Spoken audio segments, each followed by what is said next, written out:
সহযোগিতা বাংলাদেশ, সহযোগিতা বাংলাদেশ, সহযোগিতা বাংলাদেশ, বাংলাদেশ সহযোগিতা বাংলাদেশ, বাংলাদেশ সহযোগিতা বাংলাদেশ। হ্যালো জনগণ, আসসালামু আলাইকুম। আওয়াজ ওঠা বাংলাদেশ চ্যানেলের পক্ষ থেকে আমি স্বাধীন আছি আপনাদের সাথে। স্বাগত জানাচ্ছি আমাদের নিয়মিত আয়োজন জনতার আওয়াজ অনুষ্ঠানে। আজকে আমরা যেই বিষয়টি নিয়ে কথা বলবো, এই বিষয়টি হলো আমরা সবাই দেখেছি যে সোশ্যাল মিডিয়ার মাধ্যমে গতকাল এনসিপির যে দক্ষিণাঞ্চলের সংগঠক হাসনাত আবদুল্লাহ এবং বাংলাদেশের 24-এর গণ অভ্যুত্থানের সামনের সারিতে থাকা পরিচিত মুখ হাসনাত আবদুল্লাহর উপর হামলা হয়েছে এবং হামলায় তার গাড়ি ভাঙচুর হয়েছে, তিনি আহত হয়েছেন। তো এই বিষয়টি নিয়ে কথা বলার চেষ্টা করব। এই বিষয়টি নিয়ে কথা বলার আগে আমরা একটা সোর্স দেখব। দৈনিক সমকাল একটা সংবাদ প্রকাশ করেছিল গতকালকে। সেই সংবাদটিতে বলা হয়েছে গত 9 মাসে জুলাই আন্দোলনের সাথে সম্পৃক্ত যারা তাদের উপর এবং তাদের পরিবারের উপর টোটাল 36টি হামলা সংগঠিত হয়েছে। 36টি হামলার মধ্যে যদি আমরা খেয়াল করি, একটি ধর্ষণের ঘটনা আছে, যেটা একজন শহীদের মেয়ে তার বাবার কবর জিয়ারত করে আসার সময় ধর্ষণের শিকার হন এবং দীর্ঘদিন মানসিক যন্ত্রণায় ভোগে, তিনি আত্মহত্যা করেন। তারপরে আমরা যদি দেখি 36টি ঘটনার মধ্যে 33টি আন্দোলনে জড়িত ব্যক্তি তাদের পরিবারের সাথে ঘটেছে এবং বাকি 3টি জুলাইয়ের শহীদ পরিবারের সঙ্গে ঘটেছে। শহীদ পরিবারের সঙ্গে ঘটা 3টি হামলার মধ্যে শাহরিয়ার হাসানের উপর হামলা ছাড়া বাকি 2টি ঘটনার ক্ষেত্রে হামলাকারীদের সরাসরি রাজনৈতিক সংশ্লিষ্টতার প্রমাণ পাওয়া যায়নি। এছাড়াও জুলাইয়ের শহীদদের কবরের হামলা একাধিক ঘটনা গণমাধ্যমে এসেছে। যে 26শে এপ্রিল ঢাকার কেরানীগঞ্জে ঢাকার শহীদ ফজলুল ইসলাম রাজনের কবর ভাঙচুর করা হয়েছে। আমরা যদি খেয়াল করি যে 24-এর আন্দোলনে যারা সামনের কাতারে ছিল এবং যারা শহীদ হয়েছে এবং যারা নেতৃত্ব প্রদান করেছে, সেই নেতৃত্ব স্থানীয় যে সকল ছাত্ররা আছে বা আন্দোলনকারীরা আছে, তাদেরকে বিভিন্নভাবে তাদের উপর হামলা এবং তাদের পরিবারের উপর হামলা হচ্ছে। এটা গত 9 মাসে 36টা, তার মানে প্রত্যেক মাসে 4টা হামলা, তার মানে প্রত্যেক সপ্তাহে একটা হামলা হচ্ছে।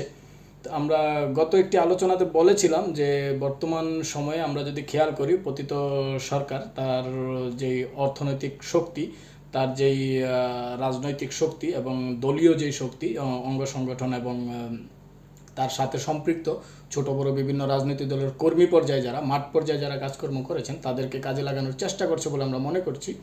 এবং আমরা আরও একটা জিনিস দেখি, তারা অর্থনৈতিক যে শক্তিটা সেটাও ব্যবহার করার চেষ্টা করছে। আমরা যদি খেয়াল করি, বর্তমান বাংলাদেশে বিভিন্ন জায়গায় কিশোর গ্যাং নামে একটা কালচার চালু আছে, যেখানে খুব কম বয়সী ছেলেরা তারা আধিপত্য বিস্তার নিয়ে বিভিন্ন সময় মারামারিতে জড়ায়।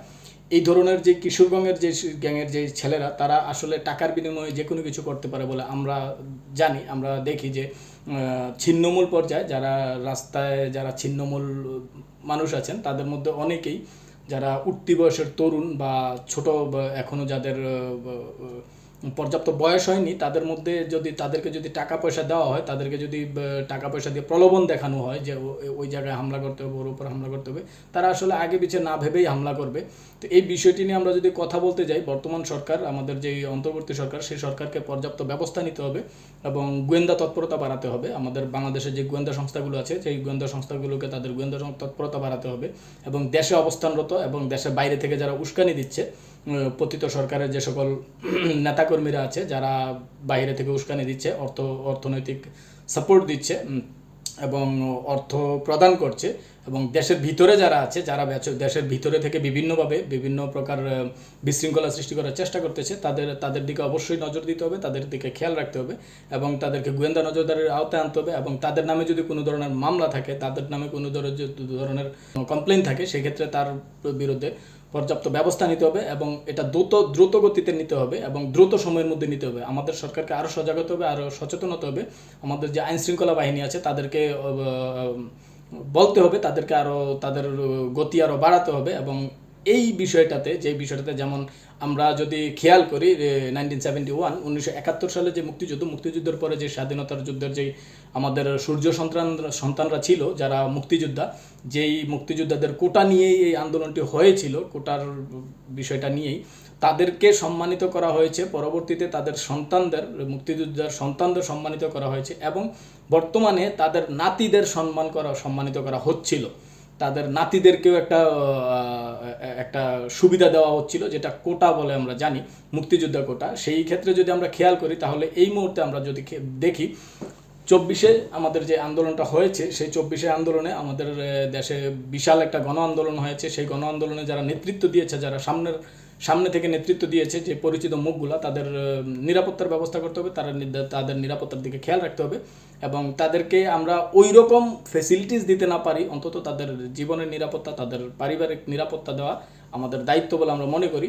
পরিশেষে আমরা এটাই বলবো, বাংলাদেশ আইনশৃঙ্খলা বাহিনী এবং স্বরাষ্ট্র মন্ত্রণালয় এবং বাংলাদেশের যে বর্তমান সরকার, সেই সরকার থেকে, স্বরাষ্ট্র মন্ত্রণালয় থেকে এবং আইনশৃঙ্খলা বাহিনীর পক্ষ থেকে এই জুলাই আন্দোলনে সম্পৃক্ত যে সকল ব্যক্তিত্ব আছেন, যে কোনো রাজনৈতিক দলের হতে পারে, যে কোনো শিক্ষা প্রতিষ্ঠানের হতে পারে, যে কোনো এলাকার হতে পারে, যারা সম্পৃক্ত সরাসরি সামনে থেকে নেতৃত্ব দিয়েছেন, যে পরিচিত মুখ যেগুলো, তাদের অবশ্যই নিরাপত্তা প্রদান করতে হবে, নিরাপত্তা নিশ্চিত করতে হবে এবং যে পতিত সরকারের বিভিন্ন পর্যায়ের নেতানেত্রীরা যেভাবে দেশের ভিতরে অর্থনৈতিক সাপোর্ট দেওয়ার চেষ্টা করছে এবং রাজনৈতিক সাপোর্ট দেওয়ার চেষ্টা করছে এবং বিভিন্নভাবে বিশৃঙ্খলা সৃষ্টি করার চেষ্টা করছে, তাদেরকে অতি শীঘ্র যত দ্রুত সময়ের মধ্যে তাদেরকে একটা গোয়েন্দা নজরদারির মধ্যে আনতে হবে এবং তাদের উপরে একটা আইনি প্রক্রিয়া চালু করতে হবে এবং তাদেরকে আইনের আওতায় আনতে হবে।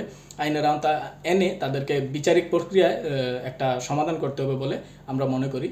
আলোচনাটি ভালো লাগলে অবশ্যই একটা লাইক দিয়ে যাবেন, একটা মন্তব্য করে যাবেন কেমন লাগলো, এবং সাবস্ক্রাইব করে যাবেন, বন্ধুদের সাথে শেয়ার করবেন। ভালো লাগলে অবশ্যই পাশে থাকবেন। আপনাদের উৎসাহ আমার এগিয়ে যাওয়ার প্রেরণা। ধন্যবাদ সবাইকে। আসসালামু আলাইকুম।